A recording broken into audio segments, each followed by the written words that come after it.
You know something that just irks me to the core? The ridiculously annoying way that time supposedly works in video games. Like when you look at it from the perspective of someone who's been playing the games in a certain ongoing franchise for at least 10 or 20 years, you're playing the game or even watching an anime thinking decades have gone by, only to find out that everything you've watched take place occurred within a much smaller time span than you realize. Matter of fact, it's not even just with fighting games, bro, but a lot of anime too. Like a lot of anime when regarding time just leaves things hella ambiguous as to when these events took place.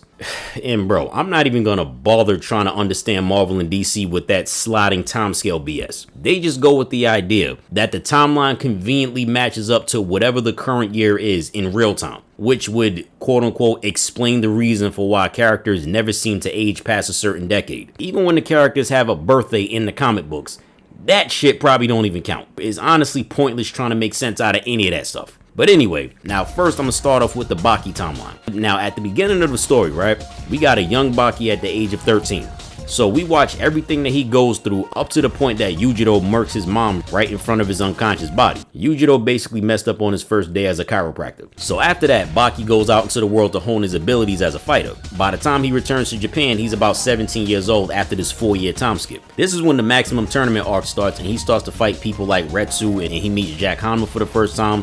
Doppo gets blinded and temporarily flatlined by Yujiro after their match, the whole nine, right? Then after that comes the new Grappler Baki manga where the escape convict arc happens. You know, the same arc where all those built different ass prisoners end up escaping and making their way to Japan to fight the squad. And also this is the same time when Baki gets to clap some cheeks and ends up getting a power boost as a result. And then the Raitai tournament happens, and this is where the son of Muhammad Ali, Ali Jr. ends up joining the cast for a certain amount of time. Then after that, Baki's Son of Olga takes place, and that's basically where Baki ends up fighting Biscuit Oliver, and then he fights Pickle, and then he fights his pops. Now, during that time frame of Son of Ogre, or Baki Hanma in the anime, Baki is said to have been 18 years old at that point in time. Now here's where this shit starts to get just a little bit incredibly stupid. And no, I don't mean in terms of the Baki verse itself, but in terms of the timeline. Now Baki is said to be 18 years old when he fights Yujiro for the second time. Now another thing to keep in mind is that during this time, Barack Obama, or Barack Ozma as it is in the story, because you know they can't use real people names and stuff, right? Ozma ends up becoming the president,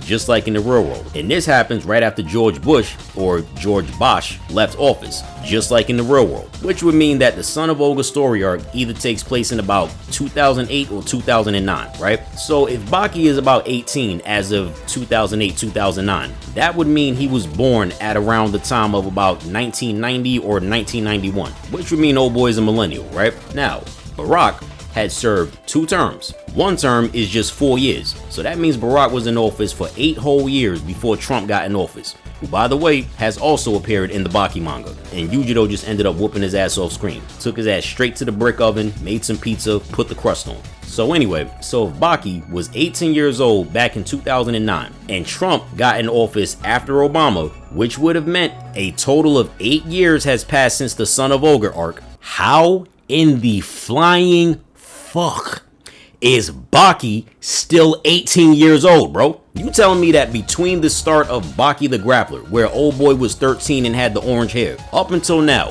the current manga, Baki Rahen, which came out after Baki Do, which came after Son of Ogre, all of that took place within the span of just 5 years. Nigga, what the fuck is this bullshit? I'm just saying, if you take into account that Baki ran it back for a round 2 with Yujiro back in 2009, where Obama was president for 2 terms and then Trump for 1 term, that equates to a period of 12 years that have passed since 2009, which will place the current Baki story in the year 2021. In addition to the fact that the Killing Stone in Japan, that some Japanese people believe contained a demon inside of it, broke in half. Now in universe, the stone broke because the character named Kihaya kicked the hell out of it and just broke that bitch in half. Now in the real world, the Killing Stone broke because other reasons. Now the whole reason why I'm even bringing this up is because of the fact that the author of Baki, Kisuke Itagaki, tends to take some real world events and tie them into the Baki story in order to keep the manga in line with current events basically. So that piece of information right there would place Baki in the year 2022. So once again,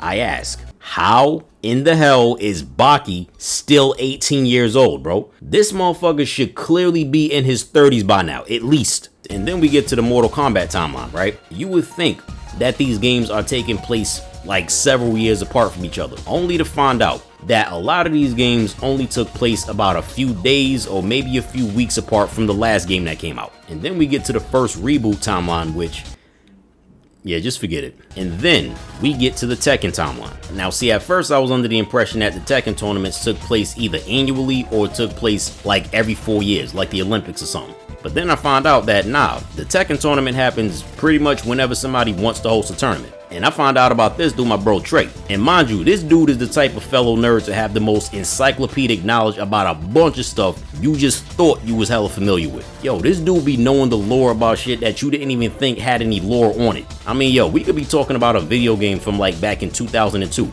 And bro be like, you see in the comic book, what happens is, and the whole time you listening to the breakdown, you be thinking, when the hell was there a comic book? But anyway, so when I thought the tournament took place on a yearly basis, I thought that this would have meant that about maybe 8 years have passed for each game. Well, I mean, if you count the Tekken Tag Tournament side games, then, you know, 10 years. But nah, so I was looking in different places, mostly on Reddit, and I saw a lot of theories. Most of them pointed to the theory that made the most sense to me. So it go like this. Kazuya Mishima is about 26 years old in the first Tekken game. Now, Tekken came out back in 1994, right? Tekken 2 takes place about 2 years after, which would set the game in 1996, making Kazuya about 28 years old at the time. Now, sometime in 1995, Kazuya would end up clapping Jun Kazama's cheeks, and Jun would end up giving birth to Jin in 1996. Now, Jin is said to be about 19 years old during the events of Tekken 3, which would set Tekken 3 in the year 2015. Now, as of Tekken 8, Jin Kazama is said to be about 22 years old now. So this would mean that everything that occurred between the events of Tekken 3 up until the events of Tekken 8, all of that shit happened within the span of just 3 years, which means that Tekken 8, the current latest game in the franchise, takes place in the year 2018. And it's crazy, right? Because I didn't get into Tekken until about 1998, 1999, which would mean I jumped onto the franchise at Tekken 3. At one point in time, right, Jin was technically older than me. Now I'm older than this motherfucker. Ain't that a bitch? Now, like Mortal Kombat and Tekken, Street Fighter is another game where you think each sequel title is taking place years apart from the previous ones, especially considering that people in the real world who play the games tend to wait for years at a time for new installments. So normally people would assume that the games are also being set in real time. How flat out wrong will we to assume that shit though, huh? Now, the Street Fighter timeline is one of the main ones that confuse me the most, especially when I think about Street Fighter 6 and the fact that the female characters look as young as they did when they first appeared in the series. The funny thing about the games is that usually female characters in fighting games never tend to show signs of getting older. And one of the only ways to see that there's really been a significant passage of time at first glance is to look at how the male characters appear. You look at them and they got wrinkles, facial hair, shorter hair, gray hairs, etc. But then you look at the female characters and they still look 25, which I personally think kind of sucks a little bit, to be honest, because I'm pretty sure there's plenty of people who really wouldn't mind an older looking Chun-Li, while assuming that Capcom doesn't decide to de-thickify her and all the other female characters. All I'm saying is that a MILF and GILF character roster wouldn't be such a bad idea, bro. Plus, all these characters take great care of themselves, so I'm sure that despite being older, they can remain in fighting condition for a much longer period of time. I mean shit, look at Heihachi. Bro is damn near 100 years old and he's still built like a tank. But anyway, if we were to scale where the current timeline for Street Fighter stands, matter of fact, we'll just use Chun-Li's birthday as an example. So Chun-Li, right, was born in the year 1968. Now Ryu was a bit older than Chun-Li, with him being born in 1964. The events of Street Fighter 1 are said to have happened in the year 1987. Now Chun-Li doesn't make an appearance until Street Fighter 2, which is set in 1991.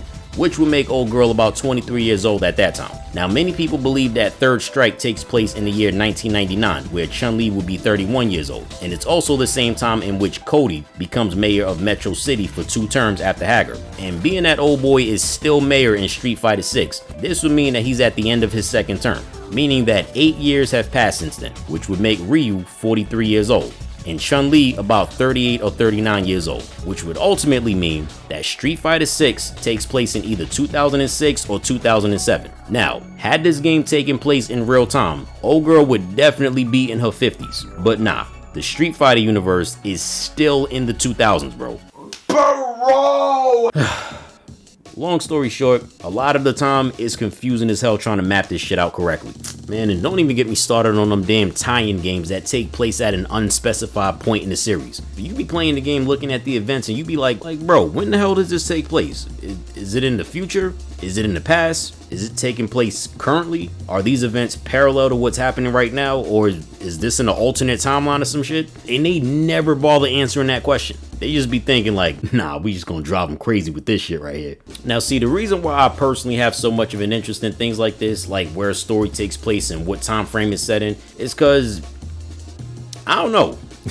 Like for some weird ass reason, I just really like to know things like time period, setting, how big a place is. Like I don't know, world building aspects like this just really interest me when it comes to, you know, world building. Like how big exactly is the world of One Piece? If the known world within Hunter x Hunter is about the same size as the real world and the vast oceans within it are all considered as a lake, then how fucking big is the Dark Continent and the overall planet itself, bro? Like I genuinely could not explain exactly why stuff like this is so damn interesting to me. It just is. Now don't get me wrong, my criticisms about certain things within the story is not for the sake of being one of those people who just obsess over how unrealistic a story is, especially when it comes to stories that are quite clearly not based in the real world, especially when there's never been any claim that a story takes place in the real world or is meant to have like 100% real world accuracy.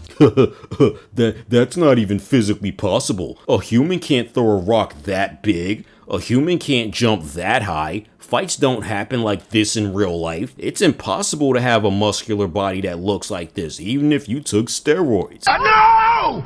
Fuck! It's like, yeah, we know, motherfucker. You don't have to remind us that real world humans are not as cool as fictional ones, which is the reason for why we watch anime, action movies, and play action and fighting games in the first place. Because it's not exactly like real life, word for word, bar for bar. But all in all, I just wish these timelines were a lot more simplistic and easier to figure out, because trying to figure out a time puzzle is one of my least favorite types of puzzles to put together. Way too many damn contradictions, too many inconsistencies, and don't even get me started on alternate timelines and other video games that take place at an unspecified point in time. I ain't trying to end up with gray hairs before I'm at least 50. But anyway, that's just my 2 cents. Let me know what y'all think and we can chop it up in the comment section.